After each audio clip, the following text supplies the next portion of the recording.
너무나도 어처구니 없는 일이 벌어졌습니다. 홍종선 기자님. 네, 영상을 보면 저녁 시간으로 보여요. 상가 앞에 주차된 트럭이 한 대 있습니다. 네. 그런데 이 주차된 트럭이 뭔가에 충격을 받은 것처럼 이 튕겨져 나가서 인도를 걷고 있던 여성 2명, 엄마와 딸이었죠. 그대로 덮칩니다. 네. 이 주차된 트럭이었는데 네, 너무 안타까운 상황이죠. 와. 아니 얼마나 세게 지금 부딪혔는지 이게 운행 중이던 차도 아니고 주차된 트럭이 네. 이렇게 지금 보이시죠? 저렇게 네. 튀겨나가서 아유. 그대로 인도로 아유. 네 들어가면서 모녀를 덮치는 상황이 벌어졌습니다. 지금 저 상황에서요. 일단 이 주차돼 있던 트럭은 지금 우리가 흔히 표현하는 최단배 변호사님 개구리 주차식으로 지금 주차가 돼 있던 것 같습니다. 네, 맞습니다. 네. 저게 12일 저녁 7시 반 부산 남구의 한 상가에서 있었던 일인데 앞서서 지금 주차되는 차량 보셨죠? 저곳이 원래 좀 좁은 도로예요. 그래서 한 이 차량의 일부의 바퀴를 인도 위로 살짝 걸쳐 주차를 아하. 한 그 상황이었습니다. 그러니까 네. 차량이 안정적인 상태가 아닌 거죠. 그런데 그렇게 주차된 차량을 뒤에서 다른 차량이 들이받으니까 저 앞에 차량에 걸쳐서 주차했던 차량이 튕겨져 나가면서 인도에 있던 모녀를 덮친 건데 아이고. 저게 안타까운 게 저 지역이 원래 도로가 좁고 저렇게 항상 개구리 주차하는 차량이 많았대요. 그래서 아하. 항상 보행자들이 위험하다는 지적이 있었는데 결국은 저렇게 안타까운 사고가 일어난 겁니다. 아니 세상에 영상에서 이제 보면요. 주차된 트럭을 정말 어느 정도 속도길래요. 앞서 보셨죠? 주차된 트럭이 덜컹 들립니다. 그 정도였어요. 관련해서 얘기 들어보시고 이어가 보도록 하겠습니다.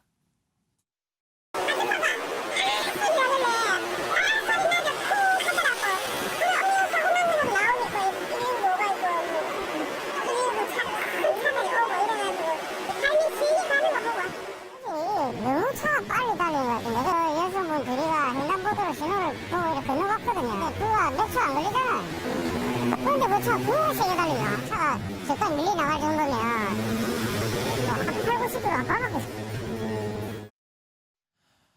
저 뒤에서 들이받은 차 때문에요. 이 주차된 트럭이 충격으로 앞으로 쏠렸잖아요. 그래서 앞서 보신 것처럼 어쩌다 이런 일이 일어납니까? 때마침 그곳을 걷던 모녀분을 덮쳤습니다. 그래서 이인철 변호사님, 네. 그분들을 말로 표현하기 송구할 정도로 그 차량이 모녀를 덮치는 바람에 참변이 일어났습니다. 완전히 모녀 입장에서는 마른 하늘의 날벼락 아닙니까? 그냥 멀쩡하게 길을 걷고 있는데 갑자기 이렇게 개구리 주차한 트럭이 추돌해가지고 이제 사고가 난 건데 그래서 이제 70대 어머니는 안타깝게서 이제 차에 깔려서 이제 사망을 하셨고요. 아유, 세상에. 50대 딸도 이제 크게 다치셨는데 근데 이제 경찰이 조사를 해보니까 이 추돌 사고를 낸 운전자가 무슨 음주운전도 아니고 무면허 상태도 아닌 걸로 보여요. 네. 그래서 이제 개구리 주차 아마 그 트럭을 못 봤던 것 같습니다. 그래서 이 불법 주차한 이 트럭도 과실이 있는 것 같고 네. 이거를 전방 주시음을 잘못한 뒤에 추돌한 차량도 일정 부분 과실이 있는 것으로 보입니다. 아니 저런 좁은 도로에서 개구리 주차를 하게 되면 통행 흐름을 막는 것도 문제지만 지금 이렇게 보신 것처럼 어처구니 없는 보행자 안전까지도 위협할 수밖에 없잖아요. 근데 인근 상인들은 어떤 입장일까요? 한번 들어보시고 이어가 보도록 하겠습니다. 대부분 다 그렇습니까? 주변에 있는 가게들이 물건을 갖고 올 때 대부분 인도에서 하나요. 보시면은 뭐요 이런 데도 다요 차 대놓고 저 고기 내리고 다 그런 분위기예요. 이거 아니라 다른 동네도 어디 가도 마찬가지지 뭐. 이 부분은요, 김복준 의원님 네. 사실 차량 소유자들이 이 주차를 제대로 해라라고 말만 할 게 아니라 이건 지자체도 저런 위험성이 상존해 있다는 걸 알고 있었을 거 아닙니까? 맞습니다. 일단 이 사건 원인을 보면요. 일단은 저렇게 이 개구리 주차해가지고 일부가 도로를 잠식하고 있음에도 불구하고 뒤늦게 발견하고 그대로 추돌하고 지나간 차는 분명히 과속한 걸 겁니다. 과속하지 않았으면 감속을 했겠죠. 그러니까 그건 분명히 그분도 운전자도 처벌을 받아야 될 것 같고요. 개구리 주차 관련돼서 이거를 경찰이건 지자체에서 자꾸 단속을 심하게 하는 이유가 있어요. 아하. 그게 뭐냐면요. 네. 개구리 주차를 하게 되면 인도 쪽에 한쪽 바퀴로 올리는 겁니다. 그렇죠. 그러면 차량은 평형 상태를 유지하지 못하고 있어요. 결국은 약간은 떠 있는 상태가 되거든요. 그 상태에서 추돌을 하면 튕겨나가는 이 정도가 완전히 달라져요. 그래서 개구리 주차가 굉장히 위험하다는 거는 늘 얘기하거든요. 네. 근데 문제는 사실상 차량은 늘어나고 이 주차장 공간은 굉장히 줄었어요, 우리나라가. 그러다 보니까 이제 그런 문제가 있는데 이 부분 관련돼서는 사람의 목숨보다 중요한 게 없으니까 앞으로 뭐 구단위일 거예요. 구단위 지자체에서 개구리 주차 같은 거는 철저히 좀 단속을 해주시는 게 좋겠습니다. 저 피해를 당하신 가족분들 입장에서는 얼마나 황망합니까? 그런데 이번 사건에 누군가 책임은 져야 되는 거 아닙니까? 최단비 변호사님. 네, 맞습니다. 우선 1차적으로 이 차량을 뒤에서 들이받은 그 트럭에 대한 책임이 있겠지만 앞서 김복준 의원님께 설명해 주신 것처럼 앞에 주차를 하고 있던 차량도 개구리 주차는 불법이에요. 그렇기 때문에 본인도 법을 위반한 잘못이 있죠. 그래서 현재 경찰에서는 사고 조사가 끝나는 대로 두 운전자 모두를 입건할 방침이라고 하는데 그 얘기는 앞서서 말씀드린 것처럼 두 운전자 모두 과실이 있다고 보고 있는 건데요. 궁극적으로 과실의 비율 같은 것들을 따져서 그 피해자들이 어떠한 사고로 인해서 직접적으로 이제 피해를 입었는지를 판단하게 될 것으로 보입니다. 네, 너무너무 안타깝고 어처구니가 없는 그런 사건이었습니다. 어처구니 없는 일은 초등학교 교실에서도 벌어졌습니다. 최단비 변호사님. 네, 전북 고창의 한 초등학교 교사가 수업 도중에 자신이 담임을 맡은 초등학교 1학년 8살밖에 되지 않은 학생에게 심한 욕설을 해서 논란입니다. 허허. 이 교사가 이 학생에게 한 욕설이 다 이제 방송상 말씀드릴 수는 없지만 네. 뭐라고? 네 XX가 똑바로 말 안 해? 정신 나간 XX냐? 이렇게 얘기를 하니까 학생이 아니요 이렇게 대답을 해요. 그랬더니 그 뒤에 그럼 너희 애비한테 전화할 때 010 XXX 하고 끝나냐? 이렇게 아이의 아버지까지도 함께 얘기를 하면서 아버지 전화번호 대라 고함치면서 8살짜리 아이에게 욕을 하는 사건입니다. 김복준 의원님. 예. 이게 무슨 영화 친구에 나오는 너가 아버지 뭐 하시노 그런 대사도 아니고 지금 8살짜리 애한테 뭐라고요? 너희 애비한테? 어떻게 이런 표현을 쓸 수가 있습니까? 아이한테? 초등학교 1학년 아이를 맡은 선생님이라면 사용할 수 없는 언어죠. 있을 수 없는 얘기입니다. 엊그제 겨우 커가지고 학교 들어온 아이들을 대상으로 아마 이 교육은 납치라든지 유괴를 방지하는 교육인 것 같습니다. 아하. 그거를 이제 그 학습을 하면서 네. 거기에 하나 나오는 게 무슨 일이 있으면 그 부모님 전화로 연락해라. 이제 이걸 가르치는 과정이었고 각각의 아이들한테 아버지 전화번호나 엄마 전화번호 대봐라 하니까 다른 아이들은 쭉 됐는데 이 아이 같은 경우는 010 그다음에 뭐 1, 2, 3, 4 됐는데 뒷번호를 아마 못 까먹었던 것 됐나 같아요. 보냐, 네. 그걸 못하니까 이제 이 그 담임 교사라는 사람이 그 조금 전에 얘기한 것처럼 뭐 이따구로 정신이 없는 XX가 있다. 이런 아이들은 그 납치범 이용해 먹기 딱 좋다는 동. 그냥 죽어버리면 된다는 동. 이게 교사로서 자기 제자한테 할 수 있는 그 언사인지 이분 내가 볼 때는 다시 교육 받으셔야 될 것 같아요. 가르치는 게 아니라. 그러니까 이런 사람이 교사입니까? 교사예요. 그런데요.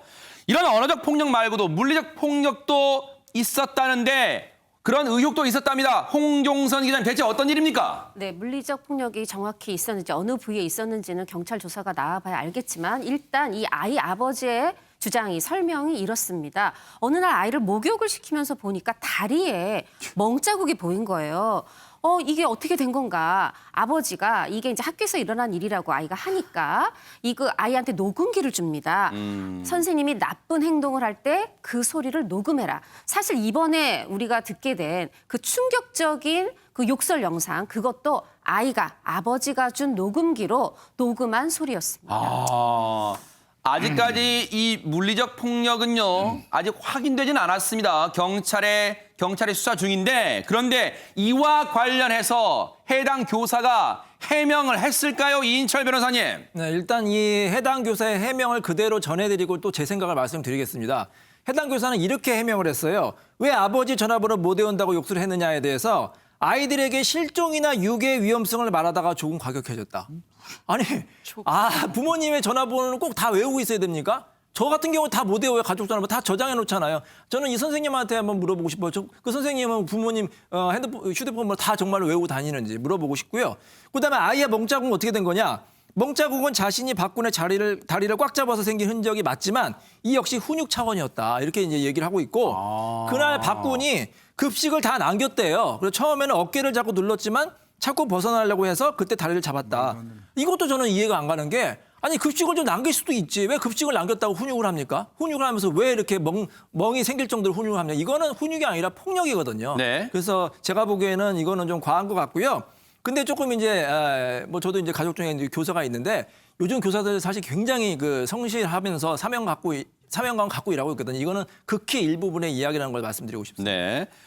그런데 어쨌든 해당 교사는 자신의 행동으로 인한 멍자국일 수 있다는 그 개연성은 얘기했어요. 왜냐하면 아이의 몸에 일절 손에 들지 않았다는 얘기가 아니라 일단 훈육 차원이라는 미명하에 아이의 몸에 손을 댔다는 점을 인정하고 있습니다. 이런 가운데 당시에 해당 아이한테 이런 폭언을 할 때요. 다른 아이도 교실에서 지켜봤을 거 아닙니까? 최단비 변호사님. 네, 그러니까 반에 같이 있던 8살 동갑내기 학생들이 총 5명이라고 해요. 근데 앞서서 설명을 하셨지만 그러면 납치범이 그냥 죽여버리면 된다. 야, 이 XX야. 이런 얘기를 고스란히 듣고 있었던 거잖아요. 아하.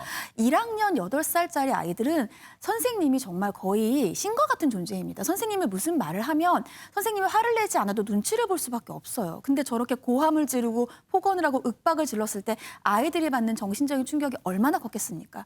그래서 저 아이들 모두에 대해서도 정서적인 학대에 대한 조사도 필요해 보입니다. 아니 보세요. 조금 전에 그 얘기를 다시 보여주세요. 해당 교사가 했던 말을 좀 보여주세요. 어떻게 저런 말을 제정신입니까? 뭐라고요? 납치범들이 정신없는 이따위로 정신없는 뭐뭐도 있습니다. 이런 놈들 딱 이용해 먹기 좋아. 납치범이 부모님 전화번호도 몰라? 그냥 정말 송구합니다. 근데 저 사람이 했던 말이에요. 그냥 죽여버리면 됩니다. 어떻게 이런 말을 할 수가 있어요? 사람입니까? 그런데 이와 관련해서 지금 해당 학교는 어떤 조치를 취하고 있을까요? 홍종선 기자님. 저는 조치 이전에 이 한마디를 드리고 싶어요. 혹시 단 몇 분이더라도 아이가 부모님 전화번호도 못 외워? 이렇게 생각하실 분 있을 수 있는데요. 그거 아니라고 생각합니다. 뭐냐면 지금 아버지 주장이 이게 지금 처음이 아니라는 거잖아요. 아이는 선생님에게 이미 주눅이 들어 있습니다. 아하. 그런 상황에서 전화번호를 평상시에 외우고 있다고 해도 말할 수 없고요. 지금 혼내는 욕설 영상을 들어보면 제 차, 3차 전화번호를 물을 때 010까지 얘기했는데 중간 번호 얘기하기도 전에 벌써 또 혼을 내고 있어요. 이런 상황을 충분히 감안해야 되고 이 아이에게 저는 어떠한 잘못도 없다라는 것을 명확히 하고 싶고요. 네. 지금 해당 학교에서는 어떤 조치를 취했느냐. 네. 일단 다행히 이 선생님은 수업에 들어가지 않고 있고 다른 선생님이 대신해서 수업에 들어가고 있다고 하고요. 네. 전북도 교육청은 네. 이 진상조사에 나서겠다고 밝혔습니다. 자, 뉴스파이터 제작진이요. 해당 학교 관계자와 얘기를 나눠봤습니다. 들어보시고 이어가 보도록 하겠습니다. 지금 이 선생님은 지금 수업은 일단 들어가지 않고 있고요. 지금 안 나오고 있어요, 학교를. 지금 분리 조치는 돼 있어요. 그 선생님이 지금 연가 처리가 되셨고요. 그리고 지금 다른 선생님께서 지금 수업을 하고 있고 담임 교체돼서 지금 현재 수업을 하고 계시고요. 오늘부터 그러니까 수업을 했죠. 그 해당 피해 학생은 또 나오고 있나요? 네, 아버님께서 학교를 보내기 이렇게 어떻게 하시면 좋겠냐 이렇게 뭐 여쭤봤는데 그러신다고 그래서 네. 그래서 지금 애기 오늘부터 지금 계속 나오고 있어요. 폭행 과정을 지켜본 다른 5명의 아이들, 그 아이들의 심리적인 상태도 많이 걱정하던데 지금 조치하고 있고요. 우리가 지금 상황이 지금 어제 알았거든요, 사실. 그거에 대한 것을 지금 전부 다 여러 가지 다방면으로 지금 하고 있어요. 모든 아이들 두고 지금 여러 가지 지원책이라든지. 하지만 학교의 이런 조치만으로는 피해 아이의 부모님들의 마음은 놓이지 않을 것 같습니다. 김복준 의원님.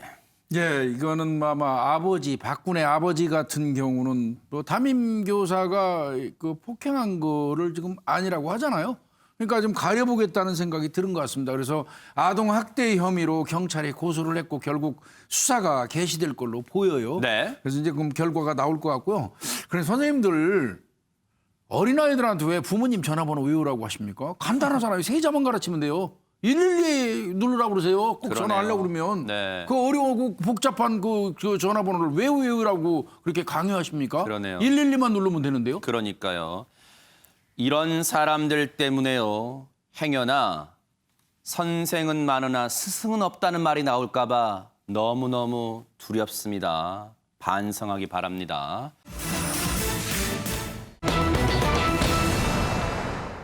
분노 유발자 이 영상 보시면요. 정말 여러분도 같이 공분하실 것 같습니다. 최단비 변호사님. 네, 한밤중 도로의 모습인데요. 굉장히 빠른 속도로 우회전하는 차량을 보실 수 있습니다. 네. 지금 그렇죠. 저 네네네. 뒤를 해서 바로 순찰차가 따라가게 되는데요. 중심 못 잡아요 지금 네. 순찰차가 계속해서 멈추라고 아 이거 순찰차 얘기를 블랙박스군요. 하지만 네네. 멈추지 않고 계속해서 도주를 합니다. 네. 순찰차가 계속해서 뒤쫓는데요. 결국 저 빠르게 우회전된 차량 신호에 막혀서 차를 멈추게 되는데 네. 경찰이 다가가서 조수석에 있는 남성을 끌어내립니다. 네. 그리고 지금 끌어내리시는 장면 보이시죠? 네. 끌어내리고 나서 경찰이 음주 측정을 하겠다라고 했는데 이 남성 계속해서 음주 측정 거부했고요. 네. 결국 현장에서 체포되게 됩니다. 네. 도로에서 보세요. 중심을 못 잡을 정도로 급하게 우회전하는 모습까지 고스란히 순찰차 블랙박스에 찍혔어요. 그런데 앞서 영상 보면요. 좁은 골목길을 가다 보니까 하마터면 행인도 치일 뻔했습니다. 홍종선 기자님. 네, 그렇습니다. 저기서 지금 속도를 낼 것도 아니고 우회전 중인데 너무 크게 틀면서 과속으로 내서 지금 신호 대기 중이던 이 중앙선 너머의 택시를 치일 뻔하다가 이제 피하는 거예요. 네. 네, 그래 이제 순찰차가 보고 저 이상하다. 거기다가 네. 라이트도 켜지 않았다. 네. 수상함을 느끼고 바로 따라가면서 차 세워 하는데 계속 도망갑니다. 네. 도망가다가 결국은 잡혔는데 지금 확인해 보니까요. 운전면허도 이종 원정기. 그러니까 결국은 무면허인 거였고요. 네. 이 거부하다가 후 불기는 해요. 네. 근데 이게 술을 마셨다는 이 인지는 이제 확인이 됐는데 알코올 농도 측정하려고 했더니 이것도 또 거부했습니다. 아하. 결국 무면허 운전에 이제 음주운전 측정 거부로 현장에서 체포됐습니다. 사실 이건 경찰이 촉을 발동한 것 같아요. 왜냐하면 뭔가 저 차량은 문제가 있구나. 그걸 단방에 알아낸 것 같습니다. 이인철 변호사님. 그러니까 저도 저 영상을 보면서 역시 경찰은 경찰이다. 뭔가 다르구나. 네. 매너를 가진 것 같아요. 그 경찰이 딱 보니까 이거 음주운전이구나. 직감을 한 거죠. 음주도 보통 음주가 아니구나. 그러니까요. 인사불성될 정도의 음주구나. 근데 이제 경찰도 고민에 빠졌던 것 같아요. 이 음주운전을 만약에 장거리를 추격을 하면 또 다른 위험한 상황이 발생을 할 수가 있잖아요. 근데 다행히 여기서는 이제 신호 대기 중이고 네. 단거리라서 빨리 잡는 게 다른 사람에게 피해를 주지 않는 거다. 이렇게 이제 생각을 하고 이제 건거를 한 것 같습니다. 네. 그런데 이쯤에서 시청자분들은 뉴스파이터 오늘 왜 그러지? 영상에 보면 왜 경찰이 운전석에 있는 사람을 끌어내지 않고 조수석에 있는 사람을 끌어내서 음주 측정을 하는 거지? 뉴스파이터 제대로 파악한 거야? 이러실 겁니다. 그 이유가 있습니다. 영상으로 확인해 보시고 이어가 보도록 하겠습니다. 자, 순찰차가 이제 정찬 저 차량한테 갑니다. 그래서 보세요. 뭔가 그림자가 보이죠? 뭐 어떤 일이 저 차에서 벌어졌습니다. 그래서 경찰이 열어보세요. 내리세요. 하고 조수석에 있는 사람을 내리라고 했습니다. 어떤 상황이 있었지 여러분 감 잡히시죠? 체포했던 당시 현장에 있었던 경찰 얘기 들어보시고 이어가 보도록 하겠습니다. 도주하고 이제 다행히도 신호 이제 정차 중인 차들 때문에 더 이상 도주는 못하고 제가 진짜 그 조수석에서 바로 3단봉 꺼내서 내려서 혹시 이제 불응할 걸 대비하려고 내렸는데 차가 멈추고 나서 진짜 1, 2초 만에 이제 앞으로 이제 돌진을 해서 이제 제가 조수석 쪽으로 딱 갔는데 그 친구가 되게 이제 뭘 행동도 부자연스럽고요. 운전석에서 이제 몸이 3분의 2 쪽으로 조수석으로 온 거를 제가 두 눈으로 봤기 때문에 이제 순찰차 블랙박스는 나중에 이제 보고 정확한 증거를 확보한 거고요. 그때 당시 상황에서는 이 친구가 운전석에서 넘어왔구나라는 거를 이제 저희는 인지를 한 거죠. 그러니까 이제 자기 운전한 사실을 피하기 위해서 아마 우측 조수석 쪽으로 넘어온 것 같아요. 빨리 이제. 근데 다리는 하나는 걸려 있는 상태였고, 그래서 이 친구가 운전한 거구나 해서 그 친구를 이제 도로 쪽으로 잡아서 음주 감지를 이제 시작한 거죠. 정말 경찰은요 특별한 능력이 있는 것 같습니다. 저 같으면 저 순간에 저걸 파악 못했을 것 같아요, 김복진 의원님. 근데 이미 이 몸이 운전자가 경찰이 도착했을 때 조수석 쪽으로 3분의 2는 넘어갔으면 거의 넘어갔어요. 근데 네. 다리가 잘 안 빠진 거죠. 네. 그러니까 한쪽 다리가 걸쳐 있었던 거예요. 그거 네. 그거 보고 이거 운전석 이동했다는 걸 눈치 못할 그 경찰은 그럴까요? 없죠. 아하. 근데 이제 이 사람은 네. 하나 더 상처받아야 돼요. 자, 이 사람을 이제 경찰이 용의자로 생각하고 끌어낸 다음에 네. 이제 물어보기도 전인데 본인이 먼저 나서 난리치는 거예요. 아마 두 명 타고 있었던 것 같은데 자기가 난리칩니다. 야, 이거 누가 운전해서 운전한 사람 나와야지. 그러니까 나 안 했다는 소리잖아요. 네. 그거는 진짜 그 이른바 도둑이 재발절해서 혼자 떠드는 소리거든요. 네. 근데 더 불행한 거는요. 나머지 3명이 아무도 내가 했다고 나와준 사람은 없다는 겁니다. 그러니까 네. 많은 상처받았을 것 같아요. 네. 그래서 이 사람은 무면허에다가 음주운전에다가 음주 측정 거부 거기 더해서 아마 경찰한테 어떤 물리력 행사를 한 것 같습니다. 네. 그러면 공무집행방해까지 형성될 가능성이 있습니다. 네. 나쁜 짓을 하는 과정에선요, 의리 이런 거 안 통합니다. 이런 건 의리도 아니에요. 당시에요, 이 사람의 어처구니 없는 행동, 결국은 이런 결말을 맺고 말았습니다. 한번 보시고 이어가 보도록 하겠습니다. 자, 불어보세요. 저 아니라니까요? 불어보세요. 더 크게 보세요. 불으세요.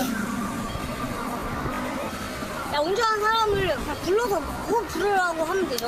자, 불어보세요. 빨리.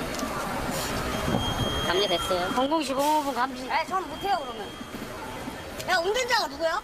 교통 단속 지침에 명시적으로 의사 거부 표시한 거나 아니면 현장을 이탈하려고 할 때 음주 측정이 이제 불응한 걸로 이제 판단해서 측정 거부로 간주를 하고 있거든요. 그 친구가 계속 측정 거부 의사 표시를 계속 표현을 하고 이제 측정을 안 하려고 하고 현장으로 이제 나가버리니까 저희가 이제 붙잡고 측정 거부 될 수 있다, 체포할 수도 있다라고 경고했는데도 불구하고 계속 현장을 이탈하려고 하니까 이제 체포하는 과정에서 저의 멱살을 잡고 제 단추가 뜯어지고 그런 거 이제 추가적으로 이제 공무집행 방해까지 입건하게 된 사안이에요.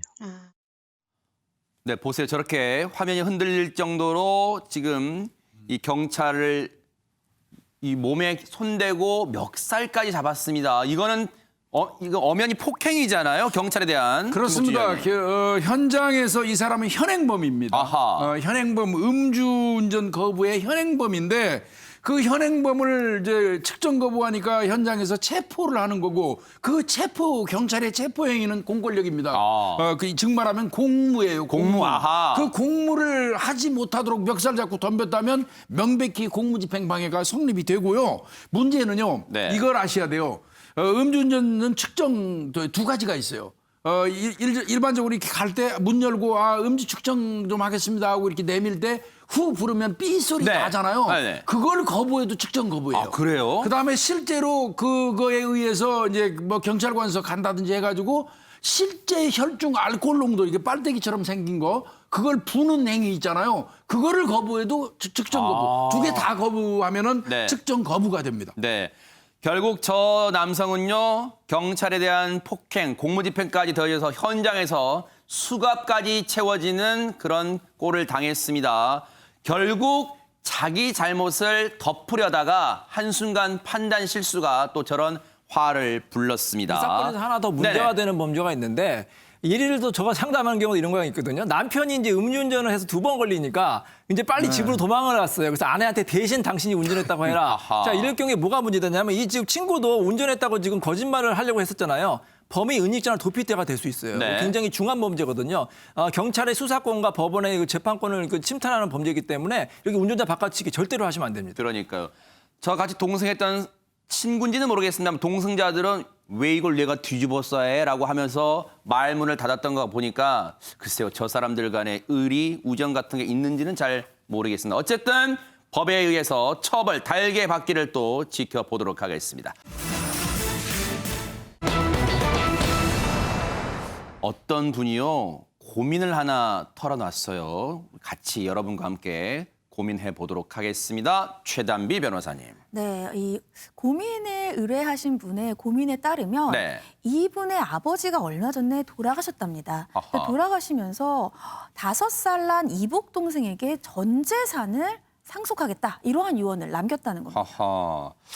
고민을 의뢰하신 분의 나이는 정확히 몇 살인지는 모르겠습니다만 일단은 뭔가 변호사 법률사무소 가서 이제 상담 받았단 말이에요. 그럼 일단은 성인 정도는 추정이 됩니다. 최단미 변호사님. 네, 그러니까 이 이복 동생이랑 나이 차이가 그렇게 많이 나는 또 이제 이유를 들어보면 이 고민 의뢰인의 부모님, 어머니와 아버지, 돌아가신 아버지와는 아버지의 외도로 벌써 한 5년 전부터 별거를 하고 지내셨답니다. 그러니까 거의 왕래가 없었던 거죠. 네. 그런데 이 아버지는 외도를 했던 이 소위 상간녀와의 사이에서 혼외 자녀를 한 명을 두고 있었는데 바로 이 혼외자인 이복 동생에게 전 재산을 상속하겠다는 유언을 남기고 돌아가신 겁니다.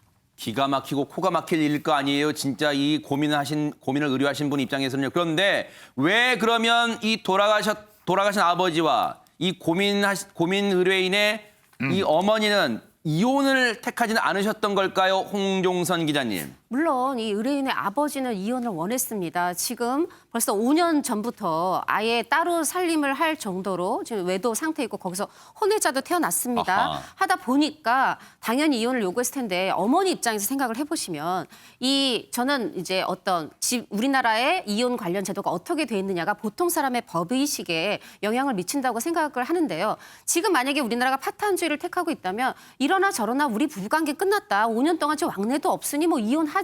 이렇게라도 조금이라도 생각할 수 있겠지만 현재 유책주의 아닙니까? 지금 부인 입장에 생각해보면 아니 남편이 외도했고 나는 잘못이 없는데 어떻게 남편이 적반하장으로 나한테 이혼을 요구하나 네. 왜 내가 그거에 응해줘야 되나 이런 생각을 하지 않았을까 싶고요. 네. 그런 상황에서 이혼은 되지 않았고 그래서 의뢰인의 아버지가 돌아가실 때까지 어머니와는 법적 부부였고요. 그런 상황에서 지금 이 의뢰인 입장에서 보면 어머니는 법적 부인이고 네. 나는 부인이 엄마 아빠의 이혼과 상관없이 그냥 불변의 아들이지 않습니까? 네. 그런데 정말 유언장 하나로 나는 단 한 푼도 상속을 못 받는 것인가 고민하지 않을 수 없어서 이런 글을 올리게 된 것 같습니다. 하나하나 따져볼게요. 김복준 의원님 일단 예, 예. 의뢰인의 아버지가 외도로 함께 산 이 상간녀 여성분은 그러면 상속에서는 어떻게 됩니까? 대상에서.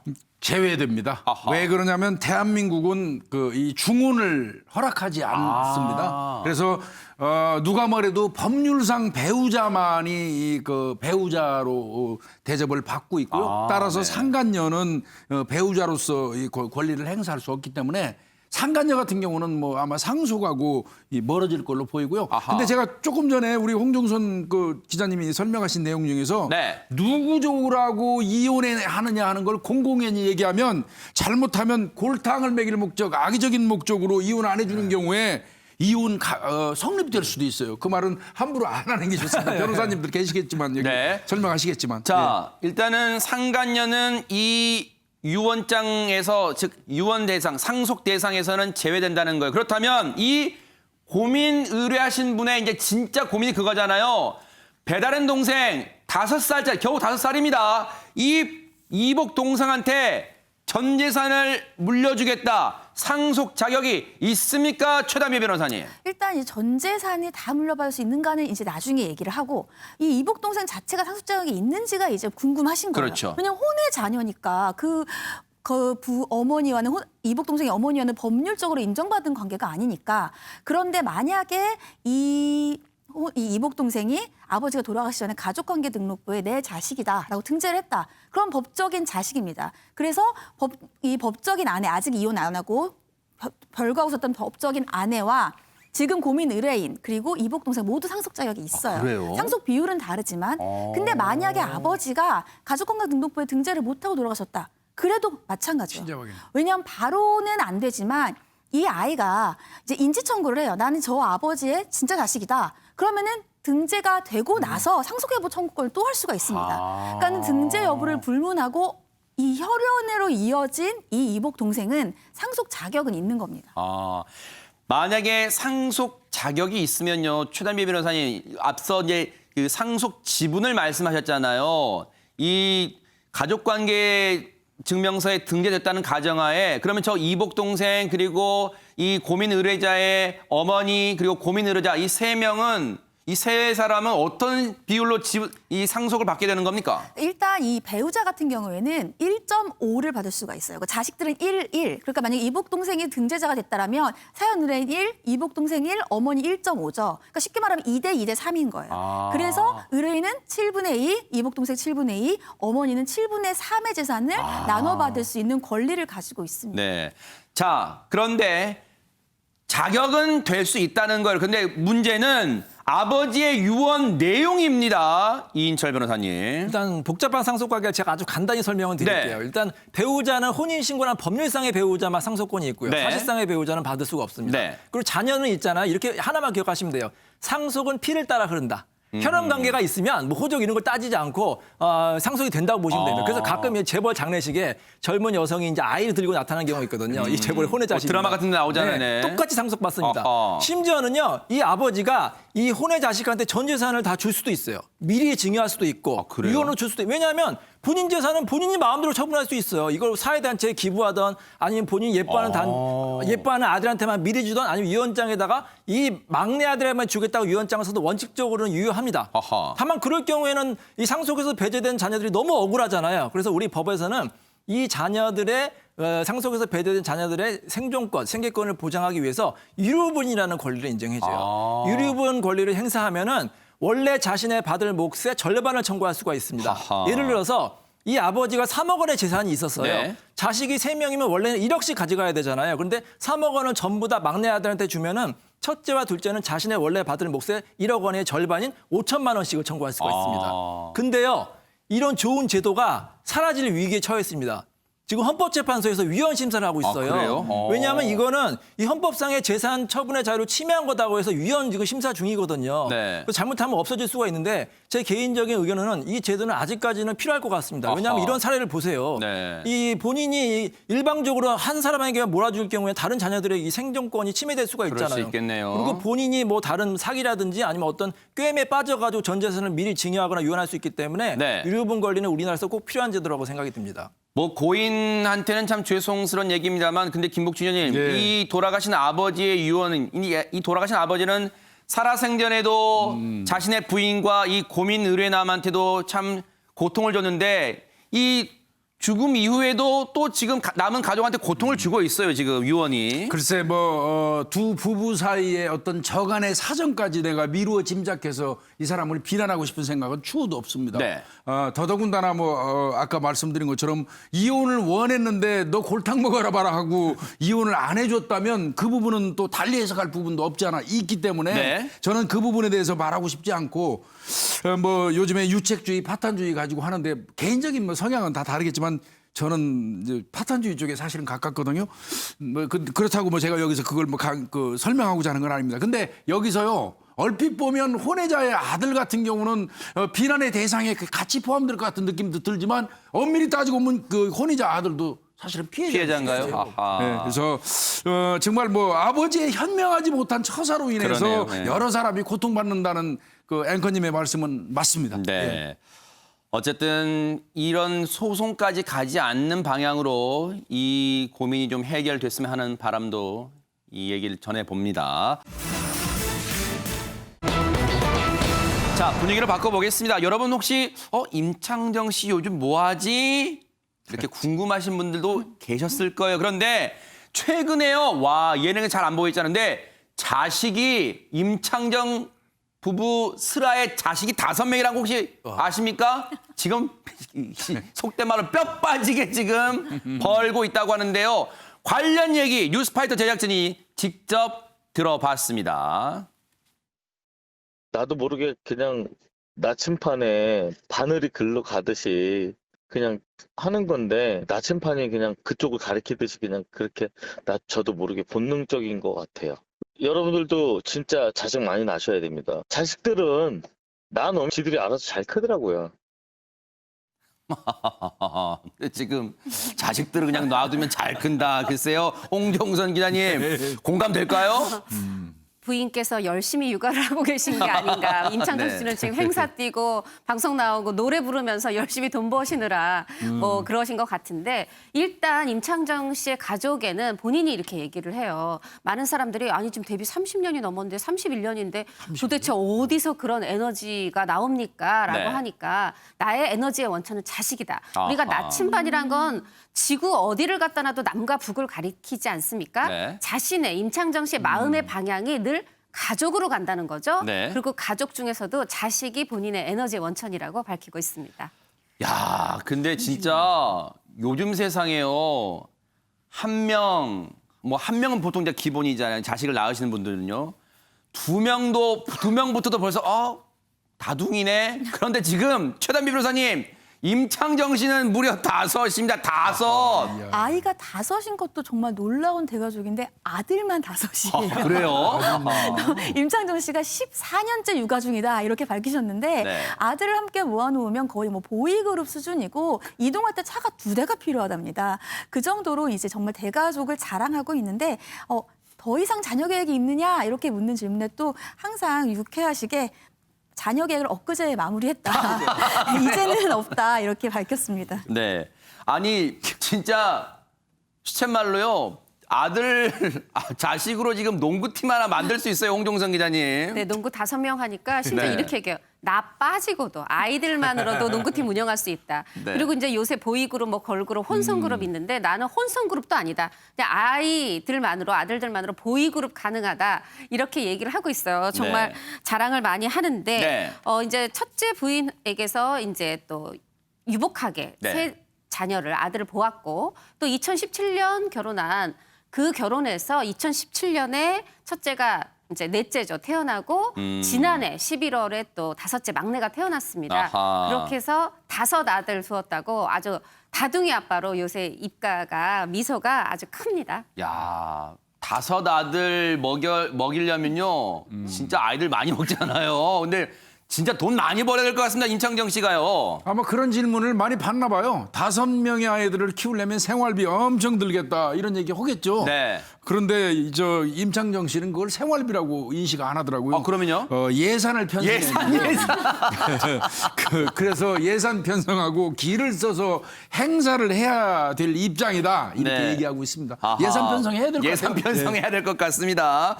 자, 그런데 임창정 씨 하면요. 뭐니 해도 대한민국의 네로라는 가수잖아요. 그런데 다음 주에 월요일에요. 새 앨범이 나온답니다. 임창정 씨가요. 세상에 감사하게도 직접 불러주셨어요. 듣고 이어가 보도록 하겠습니다. 인생과 사랑에 관한 이야기이고 1년에 한 번씩 여러분들에게 제가 느꼈던 거 이렇게 얘기해주고 그냥 딱 들으시면 아 임창정이 불렀구나라는 걸 아실 수 있는 그런 노래예요. 왜 일찍 널 보낼 수 없었을까 살면서 너와 내가 죽어도 너와 내가 아닌 것을 이런 느낌이에요. 자, 저 노래 제목이 일단 궁금합니다. 최단비 변호사님. 저희 16집의 타이틀곡 제목이 힘든 건 사랑이 아니다입니다. 근데 이 타이틀곡을 선정하는데 또 재밌는 사연이 있어요. 임창정 씨가 타이틀 선정단을 선정해서 이 곡을 타이틀곡으로 만든 것인데 네. 자신의 팬들을 사옥으로 깜짝 초대를 해서 팬들이 투표를 해서 타이틀곡을 정한 겁니다. 네. 팬들이 이 노래가 바로 임창정 특유의 발라드 감성이 돋보이는 곡이다 라면서 타이틀곡으로 투표를 해서 이 곡을 타이틀곡으로 선정했다라고 합니다. 힘든 건 사랑이 아니다. 근데 또 그런 말도 하잖아요. 쉬운 사랑은 더더욱 또 빨리 깨진다. 또 그런 말도 하는 것 같은데 힘든 건 사랑에 뭐 어떤 또 함축된 의미를 인생의 또 철학을 담고 있는지 또 한번 계속해서 들어보도록 하고요. 근데 31년 차 가수랍니다. 와, 대박 31년. 사건. 가수 생활만큼이나 이제 수많은 히트곡이 있을 거 아니에요. 근데 인생곡으로 꼽는 곡이 있을 것 같아요. 임창정 씨가 대체 어떤 노래인지 들어보시고 이어가 보도록 하겠습니다.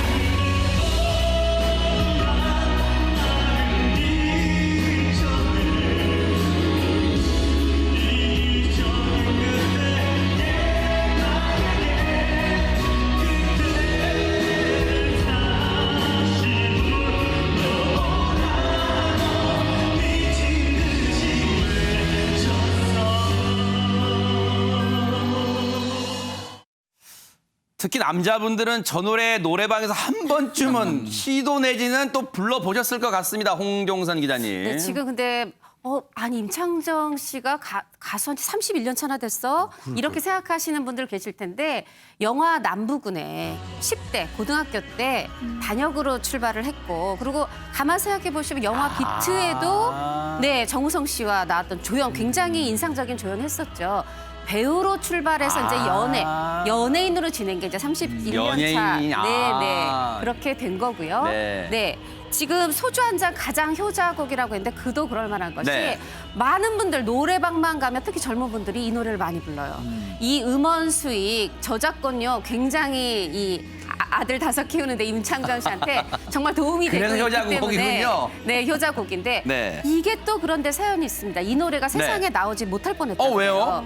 택시를 타고 녹음하러 가면서 갑자기 이제 가사가 떠올라서 적은 거예요. 어허. 그런데 거기에 보면 여보세요 나야 이런 구어체 가사가 있는데 어허. 요즘은 많지만 당시만 해도 이런 구어체 가사가 많지 않아서 이제 녹음하러 가고 이제 그 뒤에 작곡한테 이거 나 가사 써봤는데 작곡해보자 하니까 자꾸 차일피일 미루더라는 거죠, 작곡가가. 그러다가 그냥 이렇게 전문 작사가한테 가사를 받아보지 그래? 이렇게 얘기를 하더라는 거예요. 그런데 힘을 실어준 사람이 있었으니 매니저가 아니다, 자꾸 이렇게 듣다 보니까 아하. 뭔가 슬프고 괜찮은 것 같다. 네. 이렇게 해서 2003년 드디어 세상에 나왔고요. 그리고 2004년 이후 지금 뭐 17년, 만 17년 넘도록 18년 차 계속해서 효자곡이 되고 있습니다. 듣고 보니까 이제 하마터면 진짜 휴지통 속에 그냥 처박혀 있을 뻔했던 그런 노래이기도 합니다. 그런데 여러분 이 노래방에서 임창정 씨 노래를 시도해 보신 분들은 느끼셨을 거예요. 저도 그렇습니다. 한 2칸은 낮추고 하거든요. 너무 키가 높아서. 그런데 이 노래를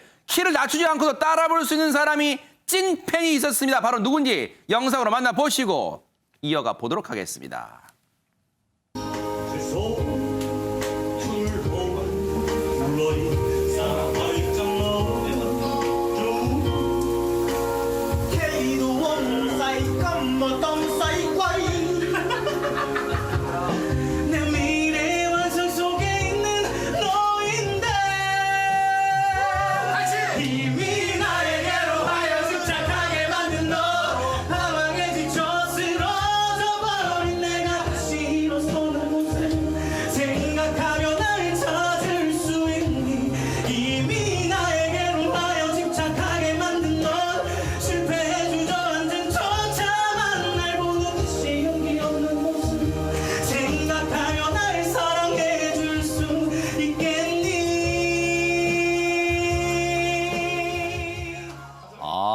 허각 씨도 오랜만에 봤습니다. 그런데 김복준 의원님, 예. 임창정 씨 찐팬이 되려면 노래 실력도 만만치 않아 될 것 같습니다. 허각 씨야 워낙에 노래 잘하는 그렇죠. 가수니까 뭐 저는 검증됐죠, 네네. 충분히 저 임창정 씨 노래 할 거라고 생각 들고요. 네. 김명준 프로 앵커도 임창정 씨 노래 잘한 걸로 제가 기억하거든요.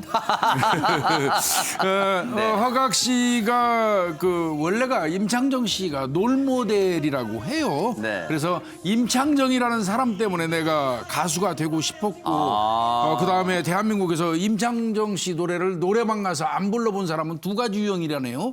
한 유형은 음치고 한 유형은 이별을 안 해본 사람이라고 이야. 이렇게까지 얘기했고요. 네. 일단 이 접근하기 쉽고 친근한 이미지를 가진 가수기 때문에 본인도 그 롤모델을 삼아서 그런 식으로 가고 싶다고 얘기하고 있습니다. 네.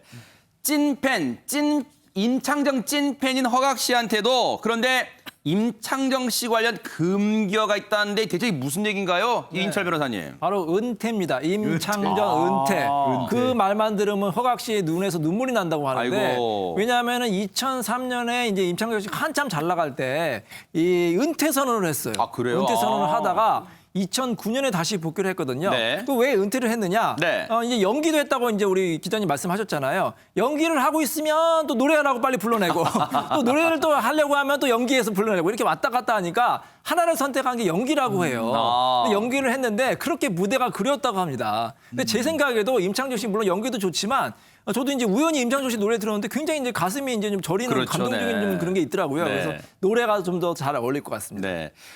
이 찐팬이 되다 보면 좋아하는 그 가수한테 좀 닮아가는 그것도 있나 봐요. 임창정 씨와 허각 씨가 닮은 점이 있다는데요. 뭘까요, 홍정선 기자님? 일단 아까 허각 씨 노래할 때 눈 감고 들어보셨으면 임창정 씨가 부르나 착각할 만큼 정말 음색이 비슷해요. 네. 그래서 정말 찐팬이고 네. 또 허각 씨는 5명까지는 아니지만 허건, 허강 아들만 뒀습니다. 근데 이름이 허건, 허강이에요? 네. 외자네. 건강이. 네, 이름만 따면 건강이죠. 네. 근데 더 한 공통점이 있어요. 아하. 임창정 씨 아내도 요가 강사 출신이거든요. 네.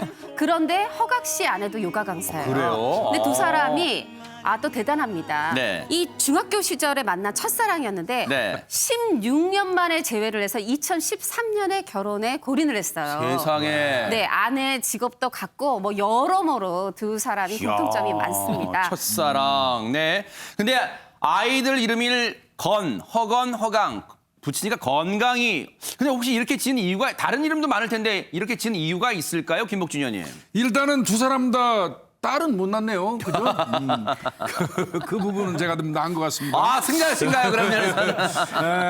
아이고, 세상에. 허건이, 허강이 이렇게 친 거 아유. 합치니까 건강 맞네요. 네. 근데 이 허각 씨가 2017년도에 갑상선암 앓게 됐대요. 아하. 그런데 다행히 이제 초기 상태에서 발견해서 적절하게 치료를 했다는 거고요. 네. 그래서 이제 2018년 11월에 다시 이제 활동을 재개했다고 합니다. 아하. 허각 씨의 아이 허건인지 허강인지는 모르겠습니다만 앞서 보세요. 지금 글쎄요. 오른쪽이 허건일 것 같아요. 큰 애인 거 보니까 허건 그리고 허강. 앞서 이제 기타 이 장난감 기타인지 모르겠으나 기타를 퉁기는 모습도 영락음도 음악적 재능도 물려받지 않은 아유 세상에 눈 감고 기타 튕기는 거 보세요. 세상에 앙증맞습니다. 자 허각 씨 가정도 그리고 임창정 씨 가정도 내내 행복이 만땅 되기를 또 기대를 해보도록 하겠습니다. 우리 그런 말 하잖아요. 1등만 기억하는 서러운 세상 뭐 그런 말 하는데 진짜 1등 아니어도 행복하신 분들 많으실 것 같습니다. 먼저 이분 얘기를 안 해볼 수가 없어요. 영탁 씨 관련 얘기 들어보시고 이어가 보도록 하겠습니다.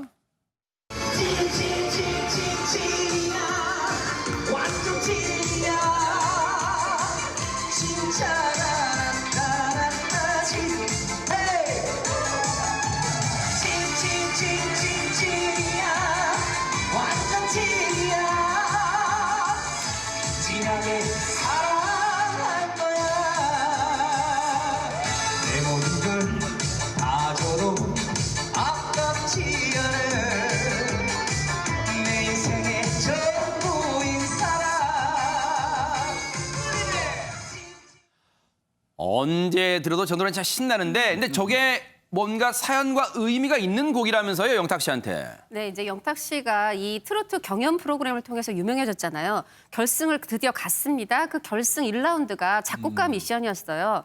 여기서 이제 김지한 씨랑 알고 보니 혼수 상태 두 분이 이제 작곡한 이 찐이야를 부르는데 지금 네. 보신 것처럼 도입부부터 흥폭발하고 정말 경쾌하고 이 듣다 보면 다 같이 노래도 부르고 춤도 추게 되는 그런 또 영탁 씨가 굉장히 밝은 에너지의 대명사인데 네. 그런 영탁 씨 에너지를 확인할 수 있는 그런 곡인데요. 네. 시아준수 씨가 당시에 심사할 때 이렇게 얘기를 했어요. 네. 이거는 경연이 아니라 그냥 완성된 무대를 본 것 같다. 이 노래 대박 날 것 같다라고 했는데 실제로 이 영탁 씨에게 처음으로 100점 만점의 기쁨을 준 곡이었습니다. 네. 그런데 말입니다. 네. 영탁 씨가 이 찐이야의 노래의 주인공이 될 수 있었던 사연이 있다고 합니다. 그 얘기 들어보시고 이어가 보도록 하겠습니다. 그것도 참 이제 감사한 게 운인 게 원래 이제 경연 때 그 영웅이가 1등했고 저기 누구야 찬원이가 2등 제가 3등 해가지고 곡을 제가 세 번째로 뽑은 거예요. 근데 영웅이랑 찬원이가 이제 유주먹 딱풀 이렇게 뽑더라고요. 저는 사실 딱풀이 더 좋아하거든요. 근데 이제 갖고 가니까 골라야 되는데 들어오는 곡이 없는 거예요. 이렇게. 찐이는 춤이 안 좋았어? 진짜 갈대가 느낌이 와 대박. 안 좋아가지고 그러니까 안 갖고 왔겠죠. 맞아. 그래서 역전 인생을 고르려고 그랬는데 민호가 했고 그거 왜냐면 제가 가이드 했던 거거든요. 근데 그걸 고르면 왠지 비겁한 것 같아. 이게 반칙 쓰는 거, 편법 쓰는 거 같은 거. 왜냐면 한번 불렀던 노래니까. 그래서 아씨 저건 하면 안 되겠다 그래가지고 고르다가 그거 고른 거예요. 네, 그냥 되게 히트곡이 두 곡이나 노래 두 곡. 야, 사람 일은 모르네요. 어쩔 수 없이 고른 곡이 정말 히트가 됐어요. 네, 그러니까 본인은 어쩔 수 없이 골랐는데 그게 이제 자신이 가이드했던 역전 인생을 부르기에는 비겁한 것 같아서 골랐다는 네. 거잖아요. 이런 부분들 때문에 또 팬들이 이렇게 영탁 씨를 좋아하는 것 같아요. 그러니까요. 그러니까 영탁 씨 같은 경우에는 앞서서 말씀을 주셨지만 이 팬들이 영탁 씨의 매력이다라고 보는 게 이제 노래할 때 집중하고 고음이 시원하고 그리고 서글서글한 눈웃음이거든요. 사람이 이제 선할 것 같은 느낌. 네. 그런데 이러한 이 비겁하지 않은 영탁 씨의 팬들도 또 스케일이 남다릅니다. 이 팬들이 영탁 씨에 대해서 지난 5월과 7월에 뉴욕 타임스퀘어 전광판에 영탁 씨와 관련된 영상을 올린 거예요. 아하. 뉴욕 타임스 스퀘어에. 그래서 영탁 씨가 감동을 받아서 내가 왜 뉴욕에서 나와? 우리 팬들 최고! 또 이러한 글도 올렸는데요. 네. 영탁 씨가 본인 스스로도 본인에게 잘 버텼다 이렇게 칭찬을 많이 하는 편이라고 했습니다. 네. 내가 왜 뉴욕서 나와 그랬을지도 모르겠습니다. 그런데 영탁 씨는 진짜 이 신세대 트로트 가수 중에 정말 히트곡이 많다는 생각도 해봅니다. 인철 변호사님. 우리가 아는 것도 서너 곡이 됐잖아요. 네가 그러니까요. 왜 거기서 그렇죠, 나와? 그렇죠. 네. 막걸리 한 잔. 아하, 네. 진짜 네. 저 말도 세 개를 아는데요. 왜냐하면은 이제 여러 이제 경연대회에서 다른 이제 인기 가수들도 많은데 다른 가수들은 그렇게 히트곡이 별로 우리가 기억이 나는 게 없어요. 근데 영탁 씨는 이렇게 히트곡이 많거든요. 네. 저는 왜 그럴까 한번 저도 분석을 해봤는데 오. 좀 젊은 감각이 좀 있어요. 네. 다른 분들은 좀 연세가 드신 분들이 좀 좋아하는 것 같은데 저만 해도 사실 영탁 씨를 제일 좋아했거든요. 아, 그래요? 이게 어. 뭔가 좀 진짜 좀 젊은 감각 있고 좀 신선한 느낌이 좀 있는 것 같습니다. 네. 그리고 또 신곡을 또 준비한다고 하는데 듀엣이거든요. 아, 누구랑 그래요? 준비하냐면 우리 MBN의 보이스 트롯의 그 슬리피 네. 씨 있잖아요. 그 아하. 슬리피 씨랑 같이 또 이제 신곡을 준비한다고 하니까 여러분 많은 기대하시기 바랍니다. 네. 정말 1등 부러울 거 없다 이런 생각이 저절로 듭니다. 그런데요. 세상에 영탁 씨가 실력도 실력인데요. 정말 인성도 끝내준답니다. 선배 가수들의 부침성도 대단하답니다. 관련해서 화면 만나보시고 이어가 보도록 하겠습니다.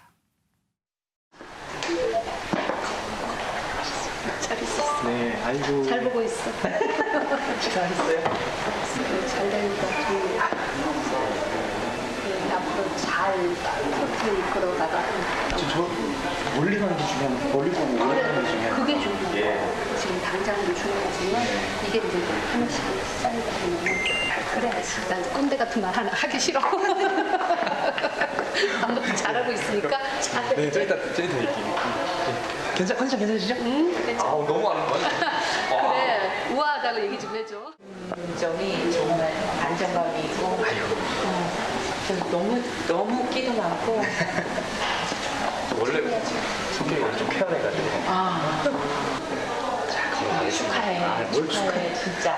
아니 그리고 진짜 롱런 하게 돼. 네, 오래 열심히. 그리고 내 여기서 보면 최진희 씨 얘기처럼 실력과 인성까지 갖춘 영탁 씨 아마 진짜 롱런 하지 않을까 그런 기대도 해봅니다. 그런가 하면요. 또 1등이 아니어도 행복한 삶을 누리고 있는 분이 계신데요. 영상으로 만나보시고 이어가 보도록 하겠습니다. 이 생명 다하도록 뜨거운 마음속 불꽃을 피우리라 태워도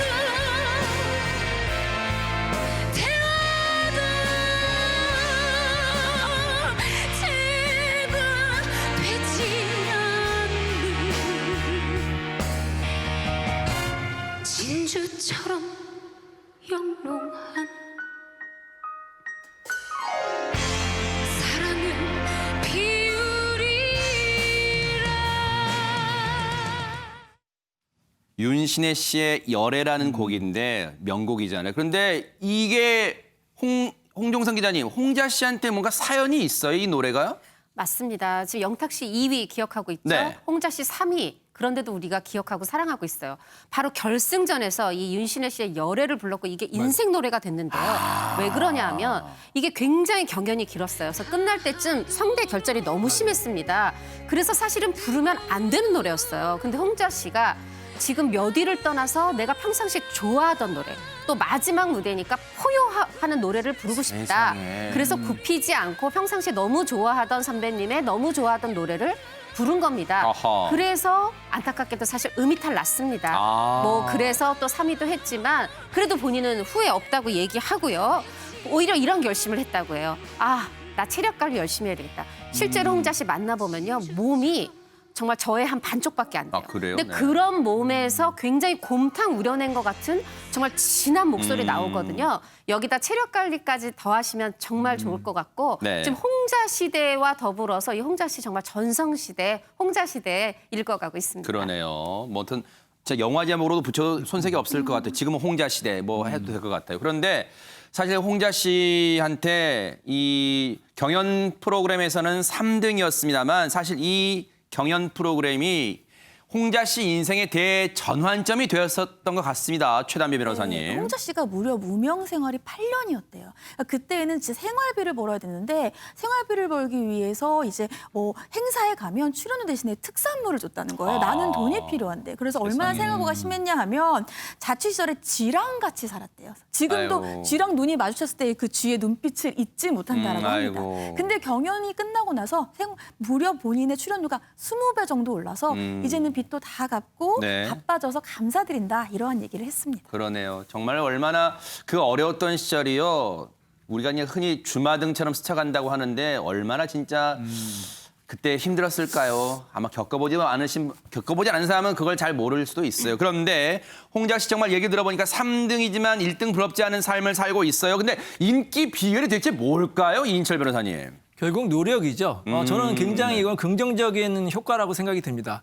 기존에는 이제 많은 사람들이 1등만 기억하잖아요. 1등만 그렇죠. 기억하는 승자 독식 시대보다는 저는 최선을 다한 2등, 3등, 꼴찌에게도 박수를 쳐주고 싶은데 맞아요. 아마데우스 영화 보셨나요? 저는 아마데우스에서 그 모차르트가 천재 아닙니까? 아하. 근데 모차르트를 시기하는 살리에라는 음악가가 있었거든요. 네. 살리는 아무리 열심히 노력해도 모차르트 따라가지 않아요. 근데 저는 살리에도 정말 좀 칭찬해주고 싶다. 저 같은 경우에도 이제 40부터가 연선에 가도 아무리 열심히 노력해도 정말 천재가 있어요. 도저히 아하. 따라가지 못하는 경우가 있고 네. 방송을 해도 우리 최단비 변호사 같은 또 천재가 있거든요. 네.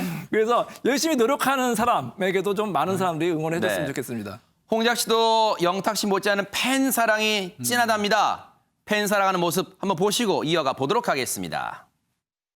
안녕하세요. 홍자입니다. 보고 싶어서 영상 남겨요. 팬분들도 많이 보고 싶고 관객분들도 만나고 싶고 내가 보고파서 나는 어쩌나 그리움만 쌓이네. 저는 좀 아이돌 팬분들이랑은 조금 다르게 이제 연령대가 조금 올라가 있다 보니까 자꾸 팬분들이 조금씩 아프다는 소식이 들려요. 맞아. 근데 그게 건강하셨으면 좋겠어요. 홍자 씨의 앞길도 뉴스파이터가 응원해드리도록 하겠습니다.